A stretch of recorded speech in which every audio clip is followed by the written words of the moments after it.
भक्तवृंद। हरे कृष्णा कृष्ण कृष्ण हरे हरे, हरे राम राम राम। आप लोग यहाँ बैठे हैं विष्णुपुर में, नाम से ही आप परिचित पा सकते हैं। वैष्णव का निवास स्थान विष्णुपुर है। एक समय ऐसा था कि यहाँ के राजा, राजधानी, प्रजा सब विष्णुमय थे। हम प्राचीन उनका अवस्था, वर्तमान कालीन अवस्था देख रहे हैं। कितने मंदिर है ये सिटी में, ये टाउन में। इसे यहाँ पे कहते हैं मंदिर में नगरी, सिटी ऑफ टेम्पल्स। तो अनेक मंदिर तो हम जा नहीं पाए क्योंकि विग्रह नहीं है, लेकिन फिर भी हम जितनी जगह गए, प्राय जगह पर श्री निताई गौर सुंदर के विग्रह, श्री राधा श्याम सुंदर, राधा मदन गोपाल, राधा श्याम राय, राधा मदन मोहन, अन्य कृष्ण विग्रह हैं। वर्तमान देवी विग्रह के उनके आश्रय में है। जहाँ पर कृष्ण रहते हैं उनके दायित्व, रक्षणावेक्षण दायित्व के लिए शिव ठाकुर और देवी वो रहते हैं, अवश्य रहेंगे, क्योंकि उनके केयर टेकर, सिक्योरिटी, ये सब देखभाल करने के लिए रहते हैं, तो रहेंगे ही। तो ऐसी किंवदंती है कि यहाँ के राज परिवार निश्चित रूप से भक्ति से उत्प्रोत थे, लेकिन राजा होने के नाते रजोगुण समन्वित और रास थाट पाठ में भक्ति नहीं होता था। कोई किसी ने बहुत अच्छा भक्ति कर पाए, किसी ने नहीं कर पाए। लेकिन जहाँ तक किंवदंती कहता है कि इस क्षेत्र को जिन्होंने स्थापना किया, यहाँ तो ट्राइबल इलाका था, आदिवासी जंगली लोग के वन था, शाकुंदा वन, शाकुंदा पेड़ बोलते हैं कि उस पेड़ के जंगल था, और जंगल वन। ऐसे कहा गया है कि इस रास्ता पर किसी समय लोग राजस्थान साइड से इस रास्ता से जगन्नाथपुरी जा रहे थे। जगन्नाथपुरी जाते समय में उनके ग्रुप में कोई राजाओं की महारानी भी थी, तो गर्भवती थी। तो उनका जो पुत्र संतान इस क्षेत्र में कहीं जन्म हुआ, तो इस समय में कैसे सब लोग चले जाएंगे, पैदल में जाना था। तो उन्होंने अपने स्व नवजात पुत्र को कहीं यहाँ के आदिवासी ट्राइबली जो लोग हैं उनके केयर से छोड़ करके चली गई जगन्नाथ भगवान के दर्शन में। तो नवजात शिशु को वहाँ के जो आदिवासी महिला लोग ने पालन करके रखे थे। तो वो क्षत्रिय 100% क्षत्रिय ब्रीड के राजपुत्र था, लेकिन उनको पालन करके रखे। महिला जो यहाँ के मछली पकड़ी पड़ते हैं, सब नदी तालाब होते हैं, उनको मल्ला बोलते हैं, फिशरमैन। आप लोग क्या बोलते हैं, मल्ला बोलते हैं, क्या बोलते हैं? जेले। जेले, हाँ, प्रथम उसको मल्ला बोलते थे, फिशरमैन जो बोट चलाता और मछली से। तार वंश से ये, तार वंशज नहीं, ये राजपुत्र वो परिवार में पालित होकर के जब बड़े हुए, वो इस क्षेत्र के लीडर हुए। उनका रक्त में क्षेत्रीय खून है और शासन अधिकारी है, तो इसलिए इस इलाका के सब के ऊपर उन्होंने लीडर हो गया। गुण था, उनका स्वभाव था, लीडर होकर के इस क्षेत्र का अधिकारी राजा बना। और उन्होंने, क्योंकि वो तो नहीं जानता कि वो राजपुत्र करके, लेकिन स्वाभाविक रूप से उन्होंने अधिकारी बना। लेकिन काम था उनका मछली पकड़ना, नाव चलाना। एक समय कहीं इस क्षेत्र में मछली पकड़ने गए थे, तो कीचड़ में जो मछली पकड़ने, तो वहाँ उनको सोने की वस्तु मिला, सोने के पत्थर मिला। तो और ज्यादा ढूंढ कर देखा, मछली तो नहीं है, सोना मिल रहा है इधर। तो चंदन तुलसी की सुगंध प्राप्त हुआ और फिर उस कीचड़ के अंदर से द्विभुज मुरलीधारी भगवान कृष्ण मदन मोहन विग्रह प्राप्त हुआ। तो आज से कई हजारों साल पहले की बात है।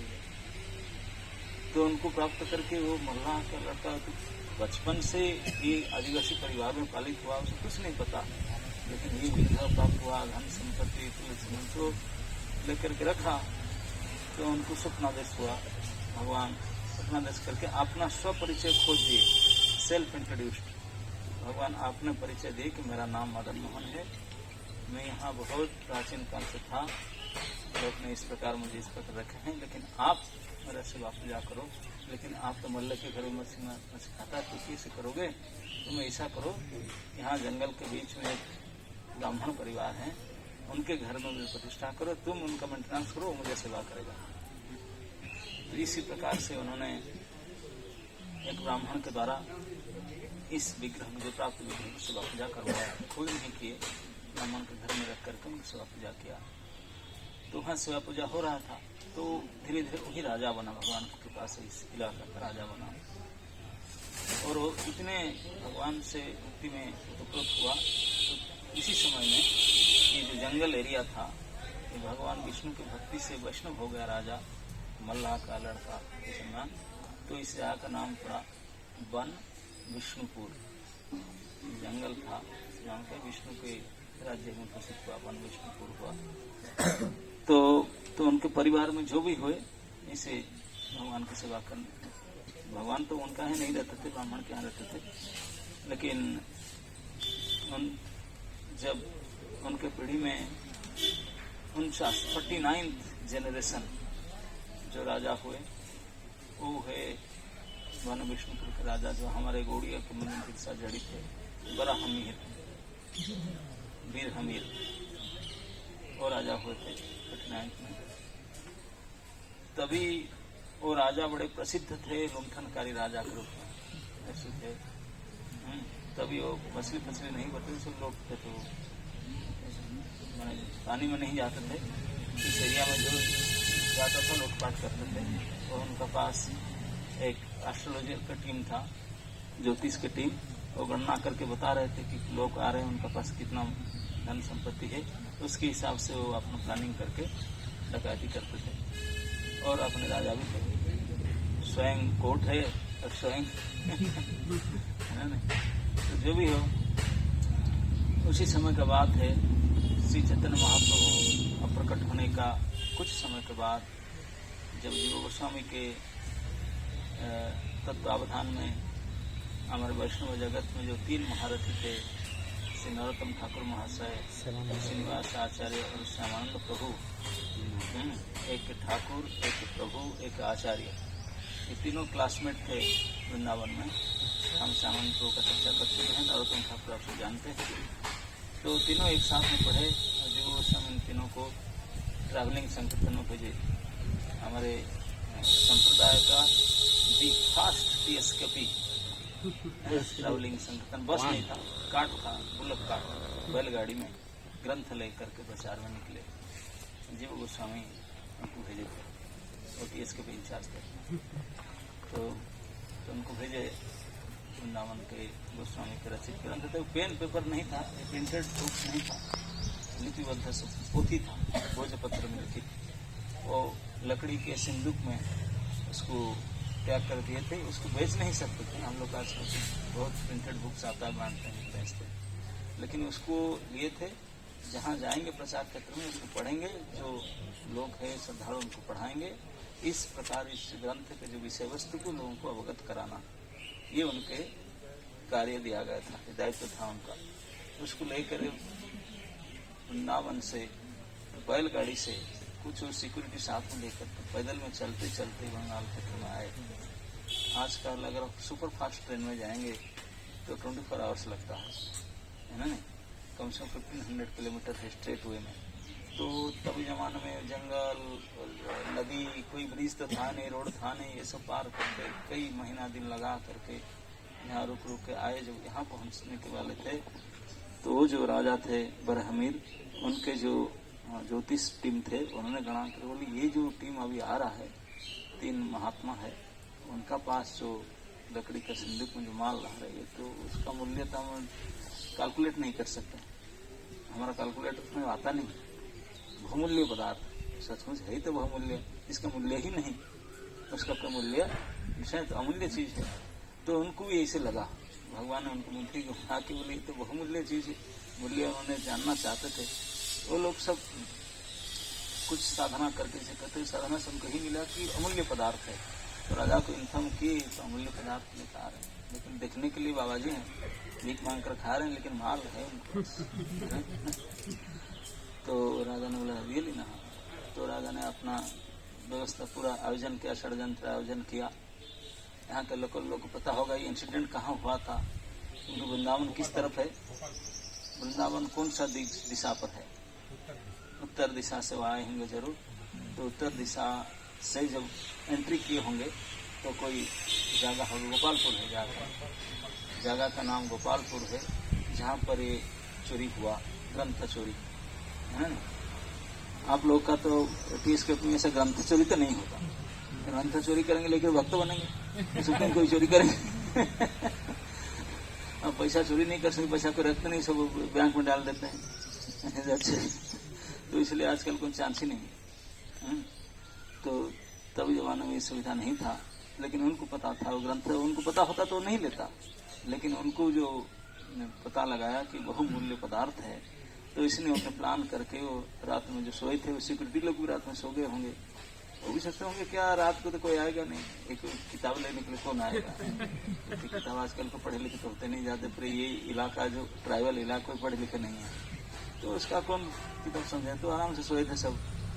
तो रात में उनको पूरा टीम गया था, जो एक्सपर्ट टीम होते हैं, जा करके सारे उठा कर ट्रांसफर करके बैलगाड़ी वगैरह लेकर आके राजभवन में रख लिए। ये हम राजबाटी के एरिया बैठे, ये पूरा विस्तृत एरिया था राजबाटी, बहुत बड़ा उनका कोर्टयार्ड था। आजकल तो मंदिर देखते हैं, लेकिन तो मंदिर नहीं था, ये बहुत बड़े बड़े प्रशिक्षित दस्युओं के निवास स्थान था, इसलिए दस्यु लोग शाक्त होते हैं, देवी की पूजा करके निकलते हैं घर से। तो इसलिए ये देवी हैं जिनके आशीर्वाद से गए, सफल होकर के आए। बहुत बोले या देवी सर्वभूतेषु अर्थ रूपेण संस्थिता।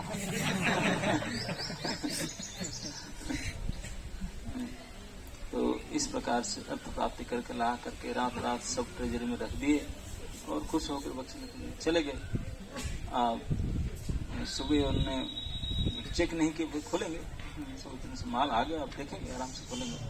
सुबह उठ करके जो देश के डिवोटी थे, संकीर्तन भक्त, उन्होंने देखे संकीर्तन भक्त 3 थे, उनका और भी जो रांधनिया और जो ड्राइवर जो भी सब थे उनके साथ में, वो भी सब थे। वो सब देखे कि भाई बुक्स नहीं है, गाड़ी से बुक्स चला गया। बुक्स मतलब ग्रंथ भी नहीं है, जो पोथी समझते ना, पत्राकार में पोथी नहीं है, पोथी का जो प्याग करके सिंधुक ही नहीं है, लेकर उठा गए। तो बहुत दुखी हुए, लिख करके खबर पत्र लिख करके किसी को भेजे, श्रीनिवास आचार्य जी वो उसमें पास ऐसे हो गया अमृतसर इंसिडेंट, हम क्या करेंगे। सब दुखी हुए, जो इतने सुरक्षित ग्रंथ था, प्रिंट आउट जिसका नहीं है वो क्या होगा, सब हाहाकार मच गया। तो कुछ खोज खबर मिला नहीं, क्योंकि किससे कंप्लेन करेंगे, जिससे कंप्लेन करेंगे कोर्ट में वही तो चोर था। राजा का बस कंप्लेन करेंगे वही तो क्या कंप्लेन करेंगे। तो अंततः श्रीनिवास आचार्य बोले कि मुझे लीडर बनाकर भेजा गया था, मैं रिस्क लेता हूँ, जब तक तो ग्रंथ का कुछ खोज खबर नहीं मिलेगा मैं इस एरिया छोड़कर नहीं जाऊंगा, यही रहूंगा, आप जाइए। नरोत्तम ठाकुर अपने एरिया प्रचार में गए, कतुड़ी ग्राम आदि अंग क्षेत्र में, श्यामानंद को उत्कल क्षेत्र में भेज दिए, श्रीनिवास आचार्य वहीं पड़े रहे।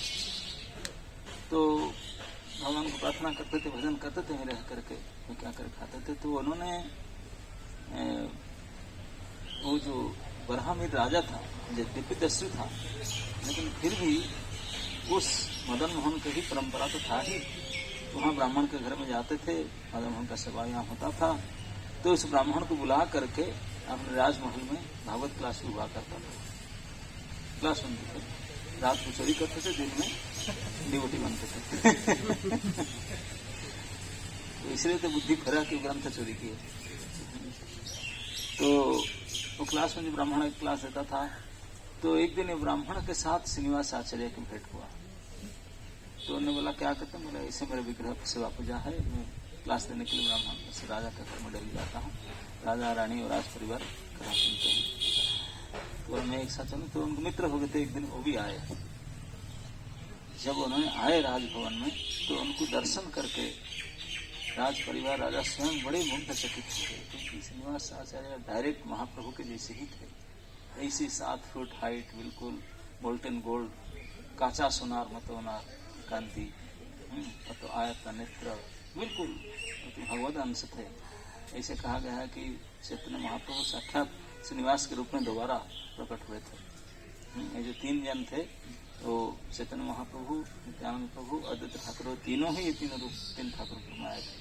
नरोत्तम ठाकुर, नित्यानंद प्रभु, श्यामानंद प्रभु, अद्वैत प्रभु और श्रीनिवास आचार्य साक्षात महाप्रभु, वही प्रकट हुए दोबारा साक्षात। तो उनको दर्शन करके वो आत्महरा हो गया राजा बरहमेल ने। क्लास के बाद आकर के उनको प्रणाम किया, उनको रिक्वेस्ट किया, अगर उनको स्मार्टफोन आता सेल्फी रख लिया होता, लेकिन था नहीं। तो जो भी हो, तो उनसे बहुत प्रभावित हुआ। तो उनको पूछा कि लगता है कि आप बड़े साधु हैं, आप भी भजन वगैरह करते हैं, क्योंकि बड़ी साधु जब करते, आप भी भागवत वगैरह पढ़ते हैं, तो आप कल क्लास लीजिए। हाँ, तो नेक्स्ट डे उनका क्लास जब सुना, वो अत्यंत प्रभावित हुआ राजा ने। तो उनसे शरणागत हुआ, बोले मुझे आपके शिष्य के रूप में आप कैसे इधर आना हो, हु आर यू, आप कौन है, क्या है, थोड़ा बताइए, मैं आपको सुन रहा हूँ। तब उन्होंने बताया कि हम इस क्षेत्र के वृंदावन के स्टूडेंट में पढ़ने गए थे, वहाँ से सब लिखित पोथी लेकर आए थे सिंधुक में, रात में और चोरी हो गया, इसी दिन पर हमें तभी से ही पड़े हुए हैं कुछ खबर लेने के लिए। तो राजा को लगा, उनका हार्ट बीटिंग बढ़ गया। बोला अरे मैं उन्हीं का ही चोरी करके लाए। तो तुरंत दंडवत प्रणाम किया, क्षमा मांगा। बोला मैं ही हूँ आपको जो चोरी करने वाला, नहीं आप ही राजा ना, मैं दिन में राजा बनता हूँ, रात में चोरी करता हूँ, मेरा स्टाफ है, मुझे इन्फॉर्मेशन देते हैं, इस प्रकार हमारा पूरा मैकेनिज्म काम करता है। तो बोला ये सारे पुथे ना, बिल्कुल अब चिंता मत, सुरक्षित है, कोई नहीं, आप चलिए मैं लेकर जाता हूँ। लेकर गया, खोल कर देखा, बिल्कुल सिंधुक था, खोल कर देखा। वो क्या समझेगा बेचारा, कोई पढ़ा लिखा था नहीं राजा ने। तो श्रीनिवास आचार्य इतने प्रसन्न हो गए, उनके जो लुप्त तीर्थ उद्धार के, जैसे जो हो गया था निधि संपत्ति उनको प्राप्त हुआ। बड़े प्रसन्न होकर राजा को बोले तो जो चाहेगा मैं वो करूँगा, ना मैं कुछ नहीं चाहता हूँ, मुझे आपने शिष्य के रूप में स्वीकार कर लीजिए, मुझे आपने दास बना दीजिए। तो राजा रानी ने उनसे दीक्षा लिए और श्रीनिवास आचार्य पर उनको लिखित करके, और राजा ने उनको 50% अपने राजभवन का दे दिया। बोला आप लीजिए, आधा राजा आप गुरु की सेवा के लिए दे दिया, आधा राज्य। तो इसलिए आधा राज्य में जहाँ पड़ा श्रीनिवास आचार्य रहे, तो श्री निताई गौर सुंदर के विग्रह स्थापना की, राधा कृष्ण की स्थापना की। तो भक्त थे, तो भक्ति के प्रचार शुरू हो गया। तो उनके प्रभाव से, उनसे परंपरा में जो भी राजा और बने, सब भक्त राजा हुए, भगवान की विग्रह सेवा करने लगे। राज परिवार में, क्योंकि जो फुल टाइम नहीं होता ना, सब विवाह करने से घर में प्रसाद खाएंगे, तो फिर विग्रह स्थापना करना पड़ता है। अपना घर में राधा कृष्ण की विग्रह स्थापना करके पूजा करते थे, तो इसलिए इतने सारे विग्रह हो गए। और राज परिवार की संपत्ति का कोई कमी था नहीं, अपना मंदिर बना करके, अपना विग्रह करके अपना सेवा पूजा करते थे। लेकिन काल के प्रभाव से सब नष्ट प्राय होने लगा। ऐसे ब्रह्मेर के श्रीनिवास आचार्य के प्रभाव से यह क्षेत्र और प्रभावित हो गया। तो उनके बाद में 49 किंग थे ब्रह्मेर, जो श्रीनिवास आचार्य के प्रभावित होकर जिस प्रकार वैष्णव थे। उनके बाद में 55वां पीढ़ी में एक राजा हुए जिनका नाम था गोपाल सिंह क्षत्रिय टाइटल होता है। तो उन्होंने अद्भुत भक्त बने। उनके बड़े भाई थे, वो राजा बने थे। उनके बड़े भाई राज साहब बने, ये छोटे राजकुमार थे, राजा तो थे। तो उनके जो बड़े भाई थे धार्मिक थे सब, उनकी पूरा परंपरा है धर्म का। तो उन्होंने एक मुसलमान का आक्रमण के साथ आक्रमण किए। मेदिनीपुर का राजा जो था तभी मुसलमान के साथ उनके आक्रमण करके जीत तो गए थे, तो मुसलमान को जीत करके मुसलमान को अरेस्ट किए। उनके जो पत्नी था बेगम, लाल बेगम कहते हैं, उनको अरेस्ट करके ले आए। तो लाल बाई जो भी था उनके प्रभावित होकर उनके चक्र में आकर उनको विवाह कर लिए, उनके साथ रहने लगे और उनके प्रकार के डिश खाने लगे, मतलब हो गए, विधर्मी हो गए। तो उसको देख करके यहाँ के जितने भी वैष्णव समुदाय के सब बड़े उनका श्रद्धा सब टूट गया। तो उनके जो रानी थे, असली जो सही रानी थे, वो बोले कि मेरे पति विधर्मी हो गए और तो छोटे भाई थे गोपाल सिंह, तो तुम राजा बन जाओ, उनको वध कर दो। तो वो बोला कि बड़े भाई साहब कैसे मार सकता हूँ, वो बड़े धार्मिक भावना के थे, वो नहीं करते थे। तो लेकिन बोले कि नहीं, वो विधर्म हो गया, सारे प्रजा भी नहीं चाहते हैं उनको। तो राज्य संभालने के लिए फिर वो तो वहीं रहने लगा, राजा उनको बड़े भाई। तो वो जब समझ में आया कि मेरे छोटे भाई मुझे षड्यंत्र करना है मेरे विरुद्ध के मारने के लिए, तो उन्होंने स्वयं अटैक किया आकर अपने छोटे भाई को, गोपाल के ऊपर अटैक किया। तो गोपाल आत्मरक्षा के लिए उनको युद्ध किए, युद्ध में निहत हुए उनके बड़े भाई। तो सारे प्रजा मिल करके उनको राजा घोषित किए, गोपाल सिंह राजा बने। गोपाल सिंह राजा बने। गोपाल सिंह जाते थे तो ब्राह्मण के घर में वो मदन मोहन को देखने के लिए उनके बहुत प्रभावित थे, मदन मोहन के रूप छटा प्रभावित थे। और राजा बनने के बाद वो ब्राह्मण को बोले ये तो तुम्हारा घर में है, ठीक है हमारे परंपरा से, लेकिन मैं चाहता हूँ मैं आपको स्वयं सेवा करूँगा। नहीं तो हमारे, तो उन्होंने उनसे घर से रात लूट करके ले आए, कि लूटने का परंपरा भी था। तो लूट करके ग्रंथ चोरी किए थे, विग्रह भी चोरी किए। आ करके मदन मोहन देव को ले आए। मदन मोहन का आने का इच्छा था, उन्होंने ब्राह्मण को बोले तो मुझे मोहन का सेवा लेना है, तो मेरा भक्त है, तो वहाँ के रहेंगे। तो उन्होंने इतने मदन मोहन के समर्पित भक्त बने गोपाल सिंह जी ने। एक समय उनके समय का बात आता है कि उन्होंने बर्गी, जिसको बोलते मराठा सोल्जर, मराठा भी हिंदू राज्य प्रतिष्ठा करते थे, लेकिन क्योंकि ये मुसलमान के राजा के अलीवर्दी के अनुगत राज्य था, तो उनको हिंदू राज्य में शामिल करके इस आक्रमण करना चाहते थे। इसको बर्गी बोलते हैं मराठा उनके। तो उन्होंने भास्कर पंडित तो उनके 52,000 सैन्य लेकर के आए थे। उनका पास कुछ थोड़े हजार मात्र सैन्य थे। तो गोपाल सिंह देखे कि यहाँ तो सामना नहीं किया जा सकता, राजा है, क्या करें, तो बहुत बड़े प्रभावशाली है। तो उन्होंने स्वयं भक्त थे, तो उन्होंने अपने पूरे राज्य में घोषणा की, बोले सब आज एकादशी व्रत रखेंगे, निर्जला एकादशी व्रत काल है हमारे लिए। तो आज घोषणा किए राजा ने, कल सब फुल फास्टिंग विदाउट वाटर, सब निर्जला व्रत रखेंगे और सभी आएंगे, लक्ष्य नाम जप करना है। अब मदन मोहन मंदिर में बैठ करके उनके आंगन में बैठ कर सब जप करेंगे। किसी का घर में कुकिंग नहीं हो सकता, फाइन लगेगा, कुकिंग करेगा। उनके राज्य में भी था, मैं सुना हूँ कि पूरे राज्य में कोई प्रजा अगर कुकिंग नहीं करेगा, उन्हें तिलक कंठी नहीं करेगा, वो टैक्स देना पड़ेगा उन्हें। और हर एक प्रजा को एटलीस्ट 1 राउंड माला जप करना पड़ता था, एक माला तो निश्चित जप, किसी भी छोटे मोटे लोग जप करना पड़ता था। कोई अगर जप नहीं करता था उसको दंड दिया जाता था। ऐसे मैंने सुना कि इसे किंवदंती, एक किसान था, बहुत गरीब किसान, दिन भर खेती करता है, चलाता परिवार। शाम हो गया, सो गया, थक करके सो गया, रात में उठा, पेशाब जाने के लिए याद आया, अरे आज मैं तुझे माला जप नहीं किया। मैं तो बेटा को उठाया, अरे ये माला लेकर आओ, गोपाल सिंह का टैक्स देना है मुझे वो क्या कर चैंटिंग करना है। तो राजा ने, गोपाल सिंह ने गुप्तचर भेज देता था कि जब पता करो मेरे राज्य की प्रजा सब जप कर रहे कि नहीं, एटलीस्ट 1 राउंड चैंटिंग कर रहे कि नहीं। तो उनका घर में शिफ्ट करके सुना कि वो बोलते हैं कि बेगारी है, बेगारी समझते हैं, मतलब काज किया बिना टैक्स में, बिना पेमेंट में काम करने का।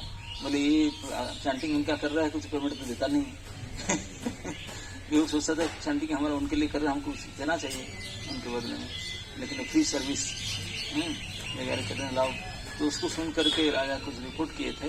तो राजा ने उनको पूछा, तो उन्होंने बोला कि मैं गरीब हूँ, ऐसे में बोला था मैंने कहा। तो राजा ने बोला ठीक है, तुम चैंटिंग करो, तो मेरे और कुछ काज नहीं करना है, तुम्हारा पूरा मेंटेनेंस मैं देता हूँ। तो राजकोष से उनका पूरे भरण पोषण का दायित्व लिया जाता। तो कोई ऐसे चाहता था कि जब करने के लिए सारे मेंटेनेंस दायित्व परिवार का राजा लेता था, बोलता तुम चैंटिंग करो, भगवान के भक्त बनो। तो इस प्रकार के भक्ति के प्रचार करने वाले राजा ऐसे भी हुए हैं।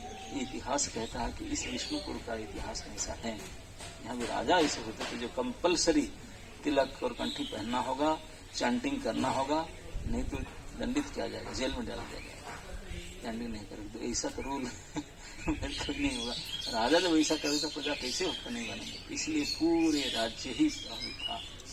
तो उसी जमाने में उन्होंने मदन मोहन को लेकर आकर के किए थे, घर में रहते थे, सेवा कर रहे थे। और जो वर्गीय आक्रमण का जो घोषणा किया गया था, काल वर्गीय लोग आक्रमण करने वाले हैं, तो निरुपाय होकर के उन्होंने पूरे राज्य में घोषणा किया। सारे सैन्य को बोला कोई सोल्जर लड़ाई करने नहीं जाएगा, सभी बैठकर चैंटिंग करेंगे, फास्टिंग करेंगे, एकादशी व्रत आदिवासी व्रत रखेंगे, सब चैंटिंग करेंगे, घर में कुछ नहीं जाएंगे।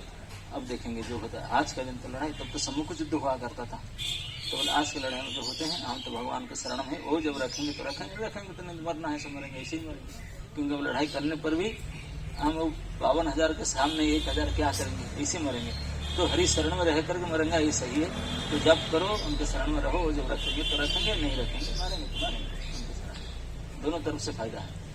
तो इसीलिए पूरे राज्य लोग बुला करके मदन मोहन शरण में बैठा करके उनमें नाम जप कर रहे थे, व्रत धारण करके, फास्टिंग करके। लेकिन उनकी पत्नी जो थे बोले हम क्षत्रिय है, ये पागल हो गए, ये क्या जप करने लगा, नाम करने लगा, हम युद्ध करना चाहिए। तो उनके बेटा को बोला चलो, वो तेरा बाप पागल हो गया, मैं तुझे ऑर्डर देता हूँ, चल जाकर युद्ध करना है। वो कुछ सैन्य लेकर के युद्ध करने चले गए और खेत भक्षित होकर के आए। लड़ाई में क्या करेंगे, तो ऐसे ही हार गए। हार करके आत्महरा होकर के, खेत भक्षित होकर के, इंजर्ड होकर के आए। आकर देखे पिताजी सारे सैन्य सेनापति राज्य को लेकर के बैठ करके अपना चैंटिंग कर रहे हैं। यहाँ वर्गीय आक्रमण कर चारों तरफ घेराव हो चुका है। वो जो खेत भक्षित राजकुमार आया, बोला आप बैठे हैं, वो चारों तरफ घेर गए हैं, अभी ये करेंगे, अटैक करेंगे। बोले डोंट वरी, बोले मार डालेंगे, बोले मरने के लिए तैयार है, हरिनाम करते हुए मरेंगे, और क्या है, वरना तो आज नहीं तो कल है ही है, कौन बचेगा क्या, इधर मरना है तो हरिनाम करते करते मरेंगे। इसमें क्या, मदन मोहन के मंदिर के आंगन में उनके सामने उनके नाम जप करके मरेंगे। और फास्टिंग इसी की है, आज एकादशी है। तो सुनने को बोला था कोई जो दल मादल जो तोप, जो कमान जो देखे अपने तोप को, उस तोप बनाया था उन्होंने गोपाल सिंह ने। लेकिन बोला कोई यूज नहीं करना, सेनापति को बोला ऑर्डर स्ट्रिक्टली ना, हम यहीं बैठो, जो होगा देखा जाएगा, हम मरेंगे तो मरेंगे। उसको यूज करके भाई जाके यूज करके हम भी जीत नहीं सकते हैं। तो जब उनके राजकुमार आके बोले बिल्कुल अटैक शुरू हो चुका है, बाउंड्री वाल के बाहर वो लोग आ चुके हैं, अटैक शुरू हो चुका है। तो बोला कोई बात नहीं, सुन करके और थोड़ा जब का व्यग्रता आतुरता और बढ़ गया और अच्छे चैंटिंग कर हरे कृष्ण हरे कृष्ण कृष्ण। आप जो नींद आ रहा था सब छूट गया, सब सीरियसली चैंटिंग करने शुरू किए और सब चैंटिंग कर रहे थे। इतने में वो तोप का आवाज आने लगा। तो राजा ने गुस्सा हुआ, बोला मैं सबको ऑर्डर दिया था कोई यूज नहीं करेंगे मेरा तोप को, कौन यूज किया, सेनापति को बुलाया। साथ बोला हजूर मैं तो चैंटिंग कर रहा हूँ मैं थोड़ी हूँ, अब मेरा सारे सैनिक जो तोप को यूज करने वाले सब मेरे पास है, ना आवाज कैसा आ रहा है ना वो उनके तरफ से हुआ होगा। बोला ठीक है डोंट वरी, चैंटिंग करो बैठो। जब कर रहे थे और सारा रात जब के सुबह तक कोई आए नहीं, अटैक ही नहीं हुआ, कुछ नहीं हुआ। बोले अरे घर के लोग आए थे, पूरा बाउंड्री वाले घर गए थे, ये हो रहा था, साउंड सुना था, क्या हुआ। जाकर पता लगा, सेनापति क्या बोला, देखा कि हमारा दल मादल कमान को किसी ने यूज किया है, यूज है, इसे उल्टा रखा गया, जैसे था इसे नहीं उल्टा करके रखा, किसी ने यूज किया। इतनी वैसा बहुत, इसको कई सैकड़ों लोग उठा कर यूज करते हैं, कौन, हम तो कोई नहीं आते, कौन यूज किया उसको, विरोधी दल तो कैसे घुसे, कैसे यूज किए, डाउट करके यूज करके देखे जा करके जिस तरफ उनका कमान को गया था, तोप गया था, उस तरफ देखे कई लोग, सैकड़ों लोग मरे पड़े हैं, और बारूद में यूज किया गया था, कई लोगों को मारा गया था, तोड़फोड़ सब हुआ था। अब समझ नहीं पा रहे, और बल्कि बोले कोई एक भी नहीं है मराठा सोल्जर, सब दूर भागे हैं, कई सैकड़ों हजारों डेड बॉडी पड़े हैं, बाकी सब भाग गए, कोई नहीं है, जीत तो हमारा हो चुका है। कैसे जीत हुआ? हरिनाम करने से जीत हो जाता है, हो गया। लेकिन कौन ने यूज किया है? फाइटिंग तो किसी ने किया है। तब सुबह हो गया, जब मंगलारती के समय मंदिर खोले तो मंदिर के अंदर तोप का जो बारूद का गंध आ रहा था। पुजारी बोला ये क्या है? वहाँ बिल्कुल गंध के बारूद है। तब ठाकुर जी के हाथ में देखा, उन्होंने बिल्कुल लगा हुआ चिन्ह सब उन्होंने कमान उठा करके यूज किए हैं। तब जा करके तभी विश्वास नहीं हो रहा था। तभी राजा बोला हम यही थे, कैसे यूज करेंगे, हमारा लाला मदन मोहन ऐसे यूज करेंगे। तब फिर लेकिन इतना सुनने के बाद भी विश्वास नहीं कर रहे थे। गए देखने के लिए सच्चाई क्या है, जाकर देखे सब हजारों मरे पड़े हैं और कोई एक भी विरोधी सैन्य नहीं है, सब जा चुके हैं। तो एक गोपाल बालक था, वो आकर बोलता मुझे पेमेंट दो। क्या? कि तुम्हारा सोल्जर हमारा दही खाए हैं, कल फाइटिंग में लड़ाई हुआ था और वो आए बोले कि मुझे हमको दही दो, दही खाया है और पेमेंट मुझे मांगा। वो बोला मेरे से पेमेंट नहीं, मैं तो राजा का सिपाही हूँ और मेरे पास पैसा नहीं, राजा से ले लेना। न मैं राजा मैं कैसे लूंगा, मुझे जानेगा कैसे? तो अपने हाथ से बाला निकाल करके दिया, बोला ये दे देना, पहचान लेगा, पेमेंट कर लेगा। तो जब दिखाया, राजा जानता है मदन मोहन का ये अहंकार है, उनका पास कैसा है, न उन्होंने दिया, जिन्होंने लड़ाई कर रखा सिपाही उन्होंने दिया था। तब राजा को 100% विश्वास हुआ कि हमारे ठाकुर मदन मोहन जाकर के स्वयं लड़ाई कैसे होती है। तो इस प्रकार से उन्होंने, उनका जो विश्वास था, पूरे राज्य के सैन्य समेत सब बैठकर जब कर रहे थे, तो सबका सामने ये घटना का दृष्टांत आया, तो सबका इतने भक्ति के भाव और समर्पित भाव भगवान निश्चित बढ़ेगा ना। प्रैक्टिकल एग्जाम्पल देखे, ओवरनाइट से मरने वाले थे, मरे ही नहीं, अब बचे हुए हैं। वो सैनिक सब मर के भाग गए और प्रमाण देते हैं कि भगवान के जो हाथ की वाला वो किसी दही वाला के पास उन्होंने दिए हैं, वो अपने राजा के सिपाही के रूप में परिचित दे करके। तो ये सब सुन करके पूरे राज्यवासियों का, सैनिक का इतने समर्पण भावना, इतने मदन मोहन के प्रति प्रेम बढ़ गया कि किस प्रकार से भक्ति किए होंगे आप लोग से जानते होंगे। अभी हमारा सामने ऐसा इंसिडेंट नहीं है तो हम इसलिए काम चलाओ भक्ति करते हैं, लेकिन ये बिल्कुल प्रैक्टिकल इंसिडेंट था। कोई भी नास्तिक से नास्तिक, उनका भी आस्था पूर्ण रूप से आस्था बढ़ जाएगा। अरे ये ठाकुर ये क्या, ये कैसे हो सकता है? ये बोलता है कि उनका हाथ का अलंकार उनके पास होता है, उन्होंने तोप चलाए थे। तो ये सब ये प्रमाण आज भी है, ये सब साखी है, तोप रखा गया है, ये सब है कि ये ठाकुर केवल साधारण विग्रह नहीं है। अगर कोई भक्त है, ये प्रेम के ठाकुर है, उनके साथ प्रेम और भक्ति के संबंध से कोई उनको भजना करे तो निश्चित उन्होंने एक्टिव भी होते हैं, वाक्ट करते हैं, काम करते हैं, बात करते हैं। केवल काम नहीं, बात नहीं करते हैं, लड़ाई भी करते हैं और प्रमाण भी देते हैं कि मैं सिपाही हूँ आपका, तुम्हारा रक्षा करता हूँ। तेसाम अहम समुद्धरता मृत्यु संसार सागरात भवामी न चिरात पार्थ मैं आवेशित चित्तसाम। जिनका चित्त मेरे पर आवेशित है, जो कृष्ण में अपना मन लगाकर बैठे हैं, चित्त लगाकर बैठे हैं, तो कृष्ण बोलते हैं मैं किसी को फोन करके बोलूंगा नहीं उनको हेल्प करता, आई पर्सनली विल कम, मैं स्वयं जा करके उनका रक्षा करूंगा, उद्धार करूंगा। और मदन मोहन ने करके दिखाया, इस राज्य के गोपाल सिंह के राज्य किए थे। तो इसी से उनके धारा में, परंपरा में मदन मोहन के प्रति इतने अटैचमेंट, आसक्ति बढ़ा। तो ये चले जाने के बाद उनके जो बेटा था, सभी का स्वाभाविक रूप से कृष्ण भक्ति वृद्धि हुआ। तो आगे चल करके कई पीढ़ी ऐसे बीत चुका है, काल के प्रभाव से धीरे धीरे सब कोई पॉलिटिकल रीजन से हुआ, लेकिन एक समय आया जहाँ की इस राजा ने जो नवाब साहब को टैक्स देना था वो देने के लिए चाहा और टैक्स दे नहीं पा रहे, इतना भाव ग्रसित हो गए। भक्त लोग स्वाभाविक गरीब हो जाते हैं, इनकम सोच ज्यादा बिजनेस से धन आदि में वो प्रयास नहीं करते ना, वो भजन में प्रयास करते हैं, बोलते हैं ठाकुर जी रक्षा करेंगे।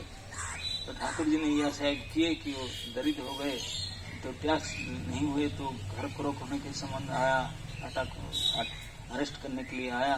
तो उन्होंने जितने और विग्रह थे, अलंकार था, सब ब्याज में दे करके टैक्स चुकाना, फिर भी 3 लाख मुद्रा और बाकी रहेगा।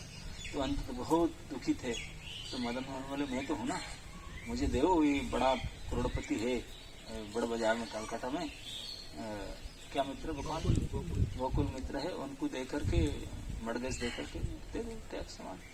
तो ऐसा ही किया उनके अंदर, उनको मर्गज रख के एग्रीमेंट साइन किया कि मैं जब दे दूंगा आपसे ले लूंगा, कुछ दिन रख करके मुझे दीजिए। तो रख करके ला कर टैक्स चुकाया, आपने बचाया। तो जो गोकुल मित्र थे उन्होंने मदन मोहन को रखे, लेकिन उनको देख करके उनके प्रेम से फंस गए। वो भी भक्त थे, बोले कि अरे ये प्रभु को मैं नहीं लूंगा, पहले तो सुना था ये प्रभु ने तोप भी चलाने वाले हैं, वो भी हेल्प करने वाले हैं, बड़े एक्टिव लड़ है ये, अब मेरा पास आए तो हमारे भी दे क्या करेंगे जब। तो वो भी नहीं छोड़ना चाह रहा था, लेकिन और उन्होंने चाह रहे थे कि अपने ठाकुर को दोबारा वापस लाने के लिए राजा चाह रहे थे, लेकिन संपत्ति नहीं था। एक दिन उनके रानी उन्होंने बोले कि मेरा पास हीरा का हार है, उसको लीजिए, ये तो कई 3 लाख से कई ज्यादा होगा, तो ब्याज के साथ सूद के साथ दे करके ठाकुर जी को ले आए। रानी ने अपने लपट हीरा के डायमंड हार उन्हें दे दी। तो उनको लेकर के राजा ने उसको बोला कि तुम्हें कितने सूद होता है, कितने मूल होता है, सब ले लो, मैं इसको बेच कर लेकर आता हूँ। तो गोकुल मित्र चाल खेलने लगा, वो बोला कि मैं रखना चाहता हूँ। तो उन्होंने कागज पत्र को अपने जो रिटर्न को बुला करके उन चेंज चांज कर बोला, आपने मर्गज कहाँ दिया था? बेच दिया था मेरे, यू सोल्ड मी आउट, आपने बेच दिए तो मुझे बिगड़ा, फिर कैसे लेकर लेने के लिए? मैं 3 लाख मुद्रा देकर खरीद किया था, फिर मैं नहीं दूंगा। मेरा नहीं, मैंने बेचा नहीं था, मेरे पास जो एग्रीमेंट साइन है, मैं मर्गज समझता ना, बंधक में दिया था, जब दे दूंगा शुद्ध के साथ। मेरे पास ये पेपर है, बोला मेरे पास ये पेपर है, वो पेपर चेंज कर दिया था। आप क्या करें, बड़े दुखी होकर रो रो कर वापस आया। राजा ने आकर रोया, रानी के पास भी रोया, बोले हमें सब कुछ अलंकार दें तब भी ठाकुर जी नहीं आते। तो ठाकुर जी स्वप्न में आए उस दिन रात को। राजा बोले तो रो क्यों रहा है, तो ऐसा करो ना, वो नहीं दे रहा है, मैं तो आपको चाहता हूँ ना। तो कलकत्ता में तभी जो नवाब साहब का जो कोर्ट था आलीपुर, बोले मैं आलीपुर में जाकर दरखास्त कोर्ट केस करो उनके नाम में, तो कैसे नहीं दे रहा है? बोला ये गलती कर रहा है, मेरे पास पेपर है, साइन किया उनका, मर्गे जो बोलते हैं बिक्री कर दिया और डुप्लीकेट कर रहा है, केस करो जाकर। तो भगवान ने उनको बुद्धि दी है स्वप्न में। तो दूसरे दिन जा करके उन्होंने पेश किया, बोला मेरे पास पैसा ही नहीं, वकील कहाँ से लाऊंगा, पेशकार कहाँ से? बोला मैं हूँ ना, तुम जाकर करो। तो जाकर उन्होंने दरखास्त किए कोर्ट करने के लिए। तो स्वयं मदन मोहन वकील बन करके गए, वकील बनकर वकील के ड्रेस में, बैरिस्टर के ड्रेस पहन करके जा करके अलीपुर कोर्ट में हाजिर हुए और राजा की तरफ से दरखास्त अप्लाई किए।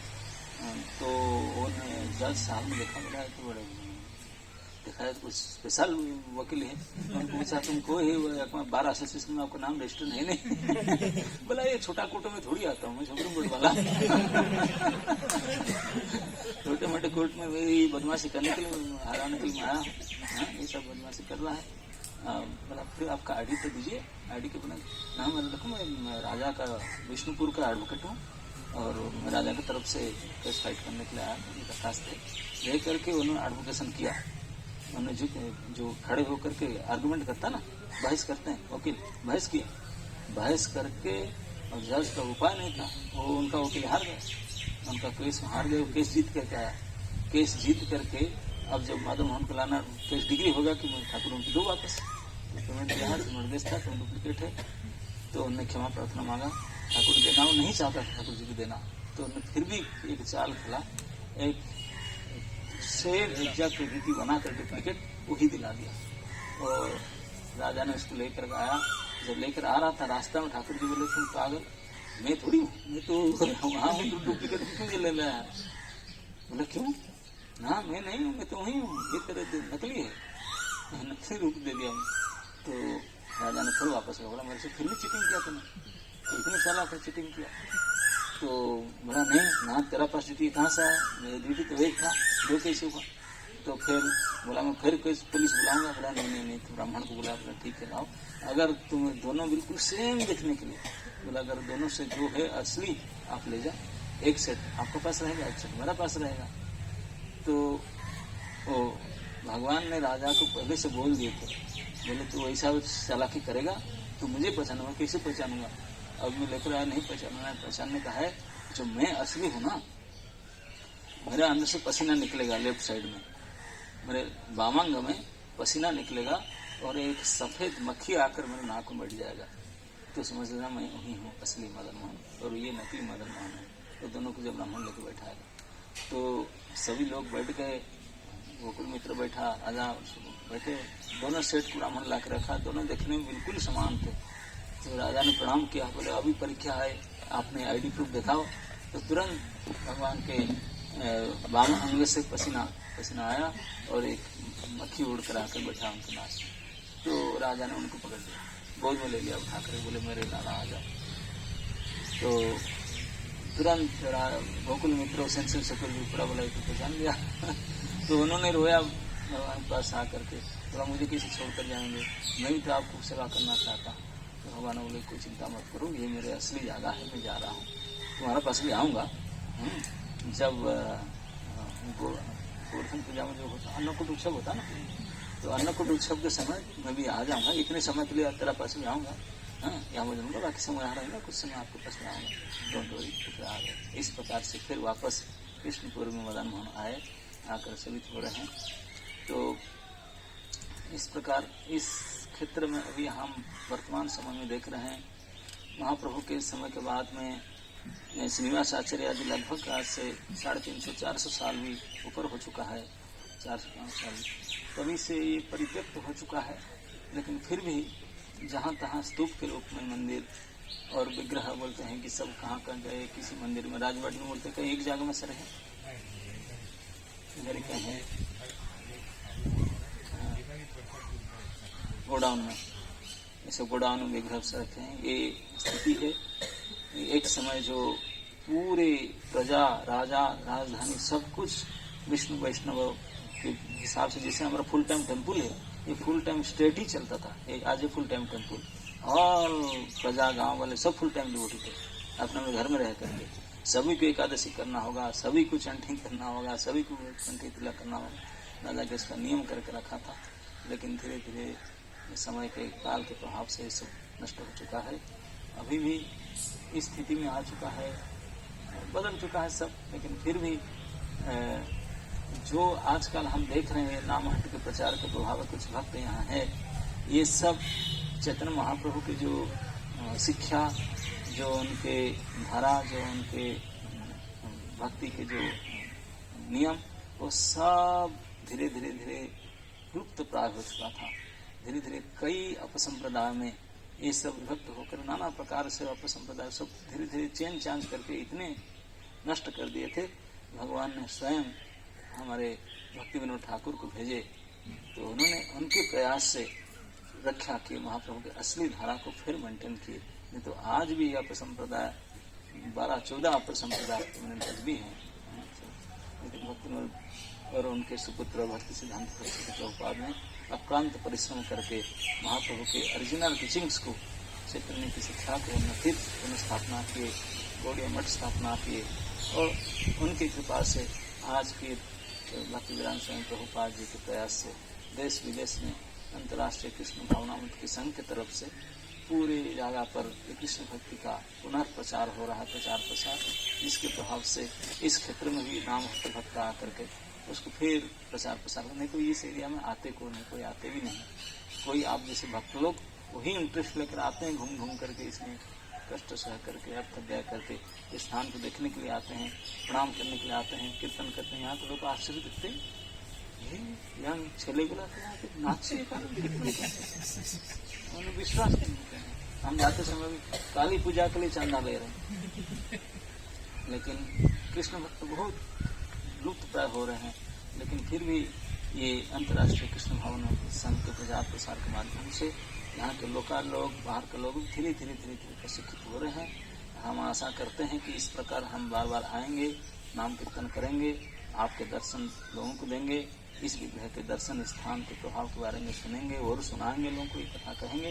धीरे धीरे बाहर के लोग भी और आएंगे इस कथा को सुनने कर देखने के लिए, तो फिर भक्ति का पुनः प्रचार हो सकता है।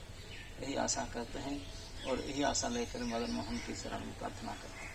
किसी ने मुझे आते समय, किसी भक्त ने मुझे प्रश्न किया कि जब भगवान तो स्वयं स्वराट है, भगवान है, तो अपना सुरक्षा क्यों नहीं कर पाते? इतनी सुंदर भाव से सेवा पूजा, कितने बढ़िया बढ़िया भव्य मंदिर सब स्थापना सब करके राजा लोग सब गए थे। एक समय इतने भव्य पूजा उनका सब पूर्व परवाणी होता था। और भगवान सर्वसमर्थ है, वो कैसे इस सबको मेंटेन नहीं किया, रक्षा नहीं किया, सब इस प्रकार हो गया नष्ट भ्रष्ट, ये कैसे हो गया। सचमुच केवल यही नहीं है, भारतवर्ष में जाकर देखो सब जगह में स्थिति हो चुका है। क्यों? क्योंकि भगवान तो यहाँ का नहीं है, भगवान का असली आईडी क्या है, गोलोक एव निवसति अखिलात्म भूतो, वो गोलोक में रहने वाले और प्रत्येक प्राणियों के अंतर में रहने वाले, ये उनका भगवान का ओरिजिनल आईडी है। क्या है?